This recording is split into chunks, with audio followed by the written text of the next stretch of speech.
खुद को दलितों का सबसे बड़ा मसीहा बताने वाले नगीना सांसद चंद्रशेखर रावण क्या महज 39 साल में सियासत को अलविदा कह देंगे?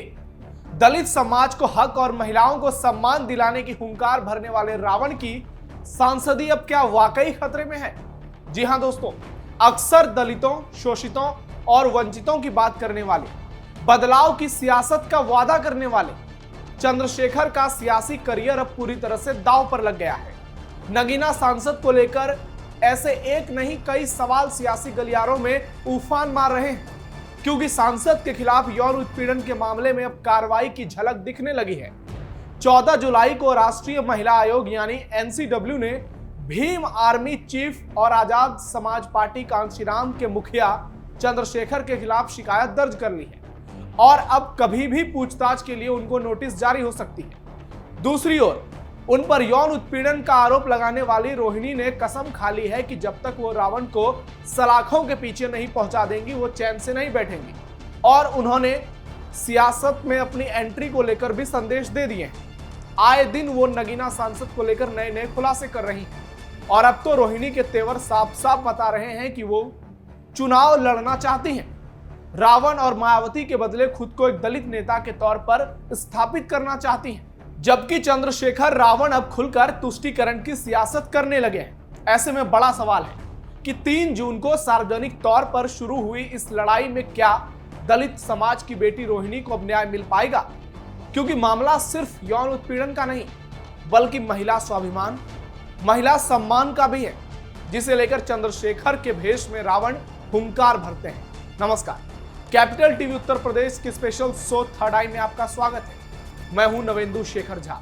आज थर्ड आई में आपको बताएंगे भीम आर्मी चीफ चंद्रशेखर को लेकर हुए नए खुलासे के बारे में, साथ ही संकट में फंसे उनके सियासी करियर के बारे में, और रोहिणी क्या अब सियासत में एंट्री करने वाली हैं?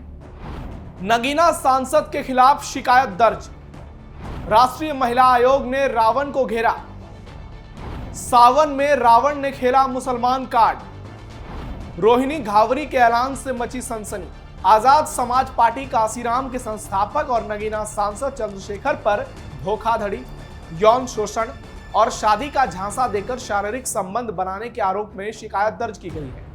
शिकायत में कई और गंभीर आरोप लगाए गए हैं, यानी लंबे समय से चल रहे इस मामले में अब महिला आयोग की एंट्री हो चुकी है, और चूंकि मामला अब महिला आयोग में पहुंच गया है तो सांसद पर बहुत जल्द कार्रवाई होने की संभावना है। बहुत जल्द रावण पर एक्शन हो सकता है और फौरन ही उन्हें महिला आयोग में बुलाया जाएगा, उनसे सवालों के जवाब पूछे जाएंगे, और यदि रावण इस मामले में फंसते हैं तो यकीन मानिए यूपी की सियासत में एक बहुत बड़ा बदलाव देखने को मिल सकता है। शादी का झांसा देकर बनाए शारीरिक संबंध। आपको बता दें कि रोहिणी घावरी ने चंद्रशेखर रावण पर यौन उत्पीड़न समेत कई आरोप लगाए। उनका सीधा सीधा आरोप है कि रावण ने उन्हें स्विट्जरलैंड से दिल्ली बुलाया और अपने द्वारका स्थित आवास पर उनके साथ समय बिताया, शारीरिक संबंध बनाए, यहां तक कि होटल में उनको बुलाया और उनके साथ संबंध बनाया। उन्होंने रावण पर एक नहीं सैकड़ों आरोप लगाए हैं। कुछ दिनों पहले तो उनके साले को लेकर एक बड़ा खुलासा किया था और कहा था कि रावण अपने साले को अपनी सरकारी कोठी पर रखते हैं, यूपीएससी की तैयारी करते हैं और दलित युवाओं को प्रयागराज हिंसा में झोंकते हैं। यानी रोहिणी अब खुलकर चंद्रशेखर के खिलाफ बैटिंग कर रही हैं। उनका मकसद अब साफ साफ नजर आ रहा है कि वो चाह रही है कि चंद्रशेखर सलाखों के पीछे जाएं। वो जिस तरह से आए दिन तमाम चैनल्स पर दिए इंटरव्यू में चंद्रशेखर के खिलाफ हुंकार भर रही हैं, उससे साफ साफ पता चल रहा है कि रोहिणी अब एक्शन के मूड में नजर आ रही है, और इसीलिए उन्होंने महिला आयोग का दरवाजा खटखटाया है।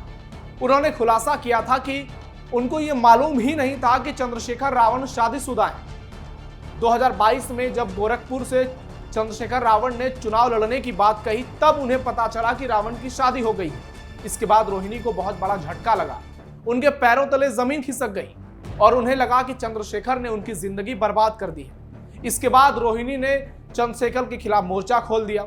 हालांकि वो अभी स्विट्जरलैंड में है, लेकिन उनका साफ साफ कहना है कि अगर जरूरत पड़ी तो वो भारत भी आएंगे और चंद्रशेखर के खिलाफ लड़ाई को जारी रखेंगे, और तब तक जारी रखेंगे जब तक कि उन्हें न्याय नहीं मिल पाता। वहीं चंद्रशेखर पर पहले से ही कई आरोप दर्ज हैं। उन पर यौन उत्पीड़न के आरोप पहले भी लग चुके हैं और अब रोहिणी ने जिस तरह से चंद्रशेखर रावण को कटघरे में खड़ा किया है, उससे रावण के सियासी करियर पर संकट के बादल मंडराने लगे। रोहिणी घावरी ने फिर उठाए रावण पर सवाल। एक और चंद्रशेखर रावण पर महिला आयोग में शिकायत दर्ज हुई तो दूसरी ओर रोहिणी घावरी ने नगीना सांसद पर एक और हमला बोला। अपने सोशल मीडिया साइट एक्स पर उन्होंने लिखा कि एक पछतावा पूरी जिंदगी रहेगी कि बहुत गलत आदमी पर भरोसा कर लिया, वरना यह दाग भी मेरे दामन पर कभी नहीं लगता। अपनी पूरी जिंदगी सुकून से, मेहनत, ईमानदारी से जी रही थी। पता नहीं क्यों बहुजन आंदोलन के नाम पर इस जाल में फंस गई, लेकिन इस लड़ाई से ऐसी मिसाल कायम करूंगी, फिर कभी कोई मासूम लड़की दरिंदों के बहकावे में ना आए। सोचिए किस तरह की शब्दों का इस्तेमाल रोहिणी रावण के लिए कर रही है। लेकिन उससे भी बड़ा सवाल है, ऐसी शब्दों का इस्तेमाल करने के लिए क्या रोहिणी को मजबूर किया गया है? तो इसका जवाब आने वाले समय में मिल जाएगा, जब कोर्ट में रावण पर आरोप तय होंगे और रावण की सच्चाई पूरी दुनिया के सामने आएगी। क्योंकि अभी सिर्फ रोहिणी के आरोप सामने हैं। जब रावण पर आरोप तय हो जाएंगे, उसके बाद हर ओर से उनके लिए तमाम तरह की बातें सामने आ जाएंगी। चंद्रशेखर रावण भी तुष्टीकरण पर उतरे। बार बार बदलाव की बात करने वाले नगीना सांसद भी अब खुलकर तुष्टीकरण करने लगे। बीते शनिवार को वो लखनऊ पहुंचे, मुस्लिम संवाद कार्यक्रम में शामिल हुए, जहां से उन्होंने बता दिया कि उनकी सियासत भी अब कांग्रेस और सपा की राह पर ही चलने वाली है। उन्होंने सीधे सीधे कहा कि भारत का संविधान सबको बराबरी का हक देता है, लेकिन मौजूदा व्यवस्था में अल्पसंख्यकों की धार्मिक आजादी छीनने का प्रयास किया जा रहा है। उन्होंने आरोप लगाया कि मुसलमान, सिख, जैन, बौद्ध और ईसाई समाज के साथ भेदभाव हो रहा है। चंद्रशेखर ने कहा कि कांवड़ यात्रा में कांवड़ियों पर फूल बरसाए जाते हैं। जी हां, योगी सरकार पर वो तंज कस रहे थे। वहीं ईद की नमाज के दौरान अगर कोई मुसलमान सड़क पर पैर रख दे तो पीछे से डंडा पड़ जाएगा। उन्होंने कहा कि सभी धर्मों का समान सम्मान होना चाहिए। लेकिन आप देखिए रावण किस तरह से तुष्टीकरण की सियासत कर रहे हैं। वो कांवड़ यात्रा पर कांवड़ियों पर जो फूल बरसाए जाते हैं उनसे उनको तकलीफ है, लेकिन मुसलमान जब खुलकर ईद बकरीद के मौके पर सड़कों पर उत्पात मचाते हैं तब रावण कुछ नहीं बोलते हैं, तब उनकी अपील सामने नहीं आती। लेकिन जब हिंदुत्व पर बात होती है तो उन्हें नाराजगी हो जाती है, उनका दिल दुखाने लगता है, उनकी तुष्टीकरण की सियासत सामने आ जाती है। दलितों का बात करते करते रावण अब मुसलमानों की बात करने लगे हैं और दलितों का नेता अब एक तरह से दलितों से छिटकने लगा है। ऐसा आरोप सोशल मीडिया पर लोग लगा रहे हैं। दलित समाज के लोग ये तक कह रहे हैं कि रावण जो है उनको छोड़कर भाग गए हैं और अब वो आने वाले समय में सपा और कांग्रेस की राह पर पूरी तरह से चलने लगेंगे। रोहिणी घावरी करेंगी सियासत में एंट्री। एक और रावण खुलकर तुष्टीकरण की सियासत कर रहे हैं, दूसरी ओर रोहिणी घावरी भी सियासत में एंट्री का पूरा प्लान बना चुकी है। उनके बयान सोशल मीडिया पर वायरल हो रहे हैं, जिसमें साफ साफ समझा जा सकता है कि वो सियासत के लिए तैयार है। वो खुद को चंद्रशेखर और मायावती के विकल्प के तौर पर पेश कर रही हैं और एक नई लीडर के तौर पर खुद को स्थापित करना चाहती हैं। जी हां, दलित लीडर। उनके बयान साफ साफ इशारा कर रहे हैं, वो सीधे सीधे पीएम पद पर दावेदारी कर रही हैं और दलित समाज की हिस्सेदारी की बात कर रही हैं। एक बार आपको उनका बयान सुनाते हैं, जरा ध्यान से सुनिए। राजनीति में तो हम पीछे कि हम किसी नेता के ऊपर डिपेंड, भविष्य में हमें नेता भी बनाने हैं। हमारे लोग जाने चाहिए, क्यों नहीं जाएंगे हमारे लोग संसद में? क्यों नहीं हमारा मुख्यमंत्री बन सकता? क्यों नहीं हमारा प्रधानमंत्री बन सकता? जब सबको मिला इतने सालों में मौका, तो हमें क्यों नहीं मिल सकता? हम इस पे बात क्यों नहीं करते? हम क्यों नहीं इस पे फोकस होकर काम करते हैं? जब हम संगठित होंगे, जब हम इस बारे में सोचेंगे तो चेंजेस आएंगे। जब कुर्सी की बारी आती है तो वाल्मीकि समाज का व्यक्ति नहीं दिखना चाहिए, वहां हम नहीं है। बाकी हम हैं भीड़ का हिस्सा, हम हैं यहाँ पर इनकी रैलियों का हिस्सा, हम हैं इनके वोटर्स, वोट देने का हिस्सा। जब बात आती है नेतृत्व की तो हम नहीं है, वहां पर हमारे साथ जातिवाद होता है। तो इस सोच को खत्म कौन करेगा? हमें किसी और के साथ हाथ नहीं फैलाना है। खतरे में नगीना सांसद का सियासी करियर। आपने सुना रोहिणी घावरी को। राष्ट्रीय महिला आयोग में चंद्रशेखर के खिलाफ कई गंभीर आरोप लगाए गए।